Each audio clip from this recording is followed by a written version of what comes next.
Hi అండి, welcome to శ్రీసేన channel. నా పేరు శ్రీగిరిధర్ రెడ్డి అండి. బేటీ పడావ్, బేటీ బచావ్, బేటీకో సమ్మాన్, ఇవన్నీ సెంట్రల్ గవర్నమెంట్ ప్రోగ్రామ్స్ 10 years నుంచి జరుగుతున్నాయి కదా. చాలా సివియర్గా, చాలా సీరియస్గా తీసుకొని ఈ ప్రోగ్రామ్స్ని చేస్తున్నారు.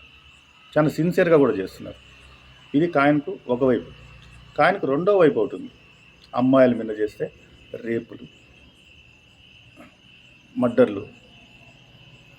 ఎందుకు ఇది మాట్లాడాల్సి వస్తుందంటే లాస్ట్ ఫ్రైడే ఈవినింగు 7:30, 8 o'clockకి దుర్గాపూర్ అని చెప్పి వెస్ట్ బెంగాల్లో ఉంటే ఒక ఊరు అది. అక్కడ ఒక ప్రైవేట్ మెడికల్ కాలేజ్లో సెకండ్ ఇయర్ MBBS చేస్తున్న ఒక అమ్మాయిని వాళ్ళ ఫ్రెండ్తో పాటు అమ్మాయి బయటకు వచ్చింది. 7:30 to 8 o'clock ఈవినింగ్ బయటికి చాట్ తినేని బయటకు వస్తే ఆ అమ్మాయిని వాళ్ళ ఫ్రెండ్ని బెదిరించి తరిమేసి పక్కన ఒక చిన్న ఫారెస్ట్ లాగా ఉంటే ఆ అమ్మాయిని నడి రోడ్లో నుంచి ఎత్తుకొని లాక్కొని ఆ ఫారెస్ట్లోకి తీసుకెళ్ళి గ్యాంగ్ రేప్ చేసి ఫోను, డబ్బులు పెరుక్కొని వెళ్ళిపోయారు. వెళ్ళిపోయిన తర్వాత ఈ అమ్మాయి ఎలాగోనో హాస్టల్ చేరి మొత్తానికి కంప్లైంట్ లాంచ్ చేసింది. కంప్లైంట్ లాంచ్ చేసిన తర్వాత పోలీసు వాళ్ళు యాక్షన్ స్టార్ట్ చేశారు. ఈ మధ్యలో ఏమైంది, మమతా బెనర్జీ గారు దాంట్లో ఎవరైతే గ్యాంగ్ రేప్ చేశారో దాంట్లో ఒక సామాజిక వర్గానికి సంబంధించిన వాళ్ళు దాంట్లో ఇన్వాల్వ్ అయి ఉన్నారని అనే ఒక ఉద్దేశంతో ఆమె ఇచ్చిన స్టేట్మెంట్ ఏంటంటే, అమ్మాయి 7:30 to 8 o'clockకి కాలేజ్ బయటికి చాట్ తినేదానికి వస్తే అమ్మాయి నైట్ 12:30కి ఎందుకు బయటకు వచ్చిందని అంటారా? ఒక సిట్టింగ్ సీఎంగా నైట్ 12:30కి 7:30, 8 o'clock వచ్చి గ్యాంగ్ రేప్ గురైన ఒక అమ్మాయి, ఒక విక్టిమ్ని పట్టుకొని అసలు 12:30 నైట్ 12:30కి అమ్మాయి ఎందుకు బయటకు వచ్చింది, అసలు మెడికల్ కాలేజ్ వాళ్ళు ఎలా బయటకు పంపించినారు, అసలు అమ్మాయి జాగ్రత్తగా ఉండాలి కదా ఒక సిట్టింగ్ సీఎం చెప్పాల్సిన మాట్లాడివి సిగ్గుండాలి కదా madam. Being a sitting CM, should be ashamed to give such an irresponsible statement, madam. Such an irresponsible statement. She was dragged into the forest and has been gang raped, madam. Gang raped. She is a victim. అలాంటి విక్టిమ్కి మీరు ధైర్యాన్ని ఇవ్వాల్సింది పోయి ఉల్టా అమ్మాయి ఎందుకు బయటకు వచ్చింది? మీరేం చెప్పాలి ఒక సీఎంగా? మీరు 12:30కి కాకపోతే ఒకవేళ 8:30 కావచ్చు, 12:30కి కాదు, 1 o'clock రాండి, ఎప్పుడన్నా తిరగండి. లా అండ్ ఆర్డర్ నేను ఇంకా స్ట్రిక్ట్ చేస్తాను, వాళ్ళని నేను వదలను. మీరు ఏ టైంలో తిరగండి, దానికి నేను మీకు సేఫ్టీ ఇస్తాను అనాల్సిన ఒక సీఎం గారు చెప్పాల్సిన మాట్లాడేది.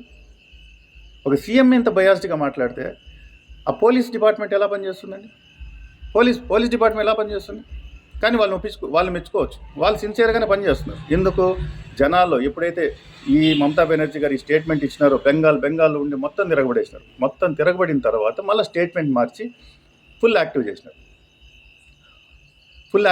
వాళ్ళ నాన్న అయితే ఆ అమ్మాయి వాళ్ళ తండ్రి, ఇందాక ఇండియా టుడేలో చూసిన వాళ్ళ తండ్రి ఏం స్టేట్మెంట్ ఇస్తున్నాడు, నా కూతురు ఇక్కడ, నాకు సేఫ్టీ, బెంగాల్లో నా కూతురికి సేఫ్టీ లేదు, నేను భువనేశ్వర్కి, ఒరిస్సాకి తీసుకెళ్ళిపోతాను. ఒక భారతీయుడు అదే భారతదేశంలో పక్క స్టేట్లో చదివించుకుంటున్న కూతుర్ని అక్కడ సేఫ్టీ లేదని ఫీల్ అవుతున్నారంటే లెక్కేసుకోండి ఎట్లా సిస్టమ్ ఎట్లా తయారైంది. మేడం, ఏ మతము రోడ్ల మీదకి పోయి రేపులు చేయమని చెప్పదు మేడం. ముస్లిం, ఇస్లాం కానీ, క్రిస్టియానిటీ కానీ, హిందూయిజం కానీ ఏ మతము ఎవరిని పోయి రేపులు చేయమని చెప్పదు అండి. రేప్ చేసినోడు క్రిమినల్ మాత్రమే, వాడిని క్రిమినల్ లాగానే చూడాలి. వాడు హిందూ అయినా, ముస్లిం అయినా, క్రిస్టియన్ అయినా, వాడు ఎవడైనా సరే వాడు రేప్ చేస్తే వాడు క్రిమినలే. ఐపీసీలో ఏదైతే హయ్యెస్ట్ పాసిబుల్ పనిష్మెంట్స్ ఉంటాయో వాళ్ళకి అది పడి తీరాలి. అది గవర్నమెంట్ డ్యూటీ. అలాంటి గవర్నమెంట్ డ్యూటీలో అలాంటి ఒక సిట్టింగ్ సీఎంగా కూర్చొని మీరు ఇలాంటి స్టేట్మెంట్ ఎలా ఇస్తారు madam? You should be very ashamed of this. అరే, ఈ సోషల్ కుక్కలు ఏమైపోయినారు? సెక్యులర్ కుక్కలు రే ఎక్కడ వినర్రా? ఒక్క సెక్యులర్ కుక్క కూడా దీని గురించి ఒక్క స్టేట్మెంట్ లేదండి. ఒక్కడు. ఈ ప్రకాష్ రాజ్ లాంటి వాళ్ళందరూ వచ్చేస్తారు కదా, బో అని వచ్చేస్తారు. మిగతా విషయాలు ఏమైపోయినారా? సెక్యులర్ కుక్కలంతా ఎక్కడ దానుకోన్నారు? వాళ్ళు వస్తారు కదా, ఎర్రద్దాలు వేసుకొని, గొర్రెతోలు కప్పుకొని వచ్చి బౌ అని వచ్చేస్తారు కదా. సోషల్ కుక్కలు, సెక్యులర్ కుక్కలు ఎక్కడ వినర్రా? మన తెలంగాణ వాళ్ళ నయం పోలీసులు ఆ అమ్మాయికి దిశ విషయంలో ఏం చెప్తే చెప్పినారు కానీ తీసుకొచ్చి కాల్చి పడేసినారు. వాళ్ళు ముస్లిం అని చూడలా, హిందూ అని చూడలా, క్రిస్టియన్ అని చూడలా, కులం చూడల, మతం చూడల, ప్రాంతం చూడల, ఏం చూడల, అమ్మాయికి జరిగింది అంతే కాల్చి పడేసారు. అది నిజంగా ఆ రోజు అందరూ హ్యాపీగా ఫీల్ అయినాం, ఖచ్చితంగా హ్యాపీగా ఫీల్ అయినాం. మరి ఒక సీఎంగా ఈ స్టేట్మెంట్ ఏంది? చూసి నేర్చుకోండి. కనీసం ఇట్లా విషయాల్లో అందరూ కలిసికట్టుగా రాండి, బయట రాండి, మాట్లాడండి. కొన్ని విషయాల్లో నా కులము మతం అన్నీ బయట తీసి పారేసి భారతీయులుగా ఒక మనిషిగా బయట రండి.